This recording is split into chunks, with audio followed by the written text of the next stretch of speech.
mientras que esta tiene una velocidad más baja.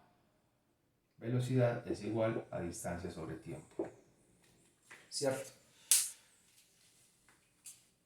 ¿Qué me quiere decir esto? Esto me quiere decir que esta persona es más veloz debido a la distancia.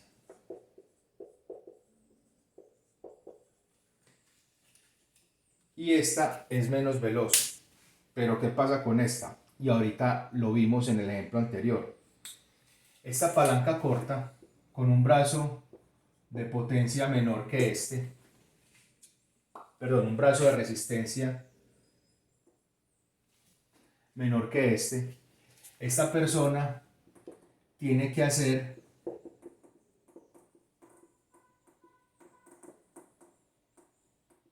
menos fuerza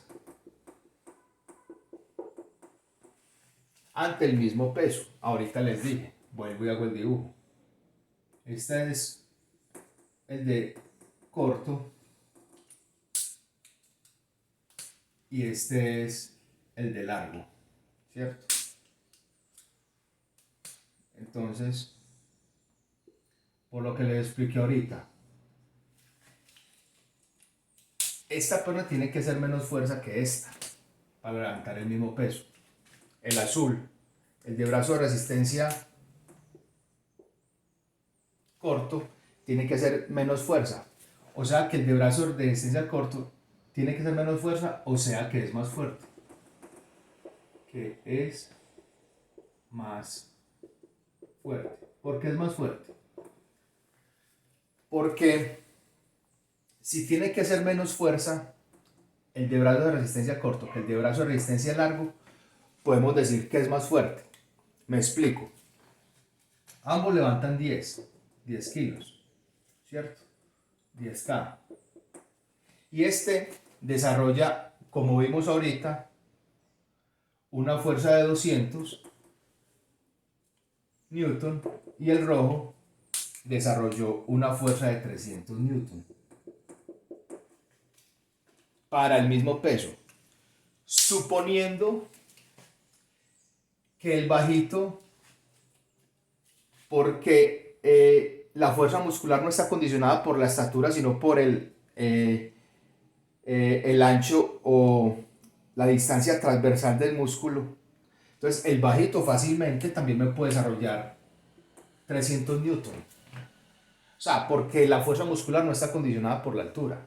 La fuerza muscular está condicionada por la longitud transversal del músculo. Entonces vemos una persona baja frente a una persona alta con la misma nivel de desarrollo muscular. Entonces si este desarrolla 300 newton, volvamos a la fórmula.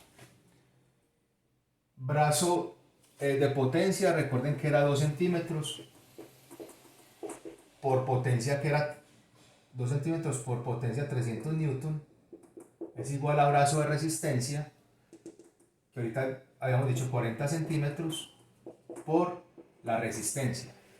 Entonces 300 por 2 son 600, ¿cierto? Divido 4. Entonces 60 dividido 4 está 12. El 4 en el 6 está una vez, 4 por 1, 4, 6, 2, bajo el 0. 5 por 4, 20. A 20, 0. ¿Listo? Entonces puedo desarrollar o puedo levantar no 10, sino 15 kilos. Entonces mire la importancia de esto. El bajito, al tener el brazo de resistencia más corto o ese brazo de palanca más corto, desarrollando la misma fuerza que el alto, porque la altura no es un condicionante de la fuerza, sino el diámetro transversal, y los dos, alto o bajito, pueden tener el mismo grado de desarrollo muscular, puede levantar ya no 10 kilos, sino 15 kilos, un 50% más. ¿Listo?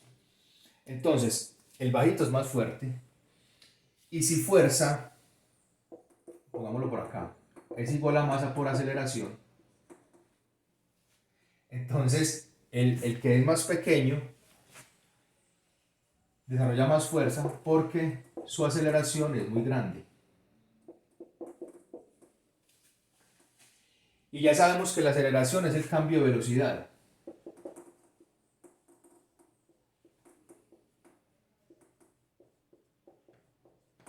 Esto quiere decir que mientras el alto es más veloz porque se ve beneficiado por la distancia, el que es bajito es más veloz porque se ve beneficiado por la aceleración. O sea, velocidad es igual a distancia sobre tiempo, lo que quiere decir que el bajito desarrolla más velocidad porque acelera más. Porque desarrolla más velocidad porque tiene mayor aceleración.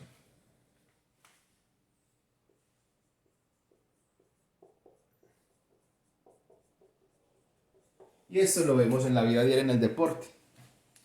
El jugador que es bajito, que tiene brazos de palanca corto, brazos de resistencia cortos, desarrolla más fuerza, pero como mueve su propia masa, la fuerza la fuerza se ve en la grande aceleración que desarrolla.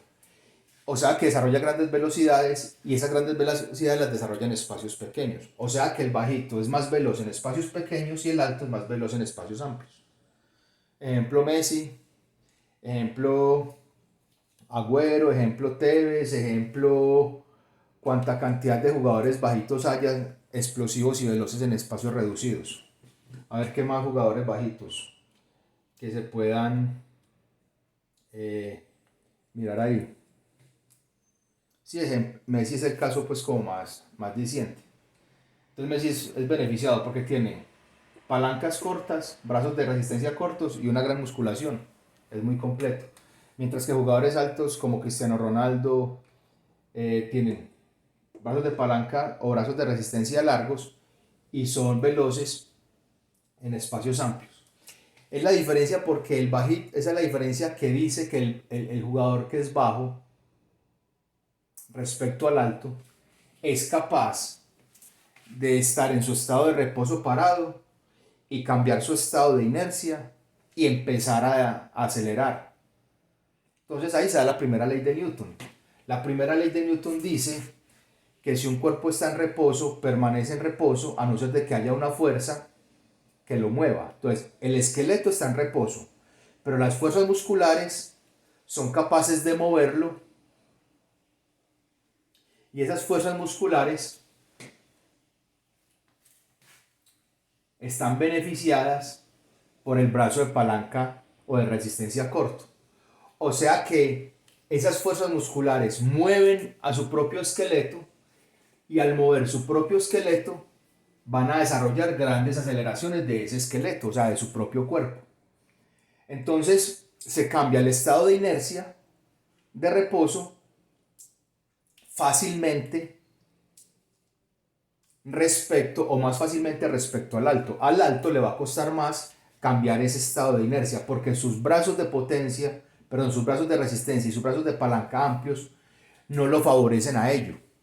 Entonces, la fuerza muscular que ellos hacen va a tener que ser superior para cambiar ese estado. Y esa fuerza muscular superior se va a ver traducido ante la misma masa, se va a ver traducido en su capacidad de acelerar. O sea que los altos tienen menor capacidad de aceleración que los bajitos. Los bajitos tienen mayor capacidad de aceleración y por ende, como la aceleración es una variable de la fuerza, por ende van a tener la capacidad de cambiar su estado de inercia o su estado de reposo. ¿Por qué? Porque la fuerza es la que cambia la inercia de los cuerpos, pero aquí a partir de una grande aceleración. Esto es importante, ¿por qué? Porque también los que son bajitos, como les puse en este ejemplo, van a tener la posibilidad de levantar grandes masas, obviamente así la aceleración no sea alta. Entonces un halterofílico, un levantador de pesas, se va a ver más beneficiado. Se va a ver más beneficiado el halterofílico que es bajo, se va a ver más beneficiado para levantar un grande peso. ¿Listo? De hecho, en halterofilia gana el que, si los halterofílicos levantan el mismo peso y hay empate, gana el que menos pese. El que menos peso pues tenga corporal. Entonces, este concepto de fuerza y este concepto de fuerza ya es la segunda ley de Newton. La primera es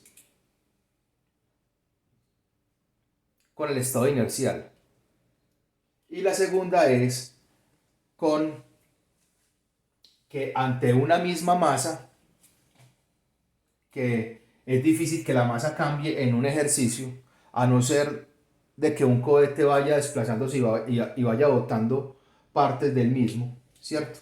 Pero en el cuerpo humano y en el ejercicio y en la actividad deportiva no, siempre la masa es la misma, sea la masa corporal que se mueve con una gran aceleración, o sea una pesa halterofílica, en este caso, que se mueve con una poca aceleración. Entonces, la segunda ley de Newton dice que la aceleración está condicionada por la masa constante. A una masa grande la aceleración es pequeña y a una masa pequeña la aceleración es grande. ¿Listo? Entonces, aunque la segunda ley de Newton también habla de una aceleración, de una masa variable, como el ejemplo del cohete, pero para nuestro objeto de estudio no lo vamos a tomar. Vamos a tocar es que ante una masa constante y que la masa condiciona la aceleración, la masa grande, aceleración pequeña, la masa pequeña, aceleración grande. Entonces, aquí en este ejemplo vemos dos leyes de Newton, porque la tercera es de acción-reacción y no aplica para este ejemplo. Entonces, no es ver las leyes de Newton desde una teoría, sino ver las leyes de Newton y contextualizarlas en este sistema de palancas. La primera ley de Newton, vuelvo y repito, tiene que ver con que los segmentos cortos y los brazos de potencia cortos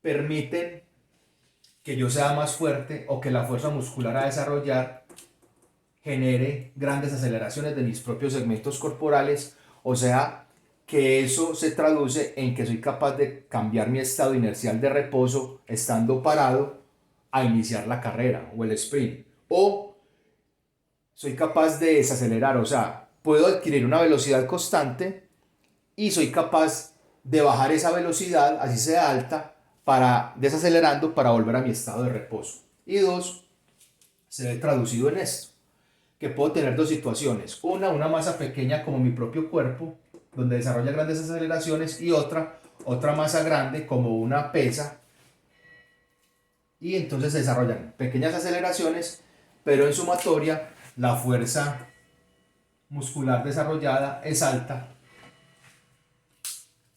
porque son inversamente proporcionales. A mayor aceleración, menos masa, y a más masa, menor aceleración. ¿Listo?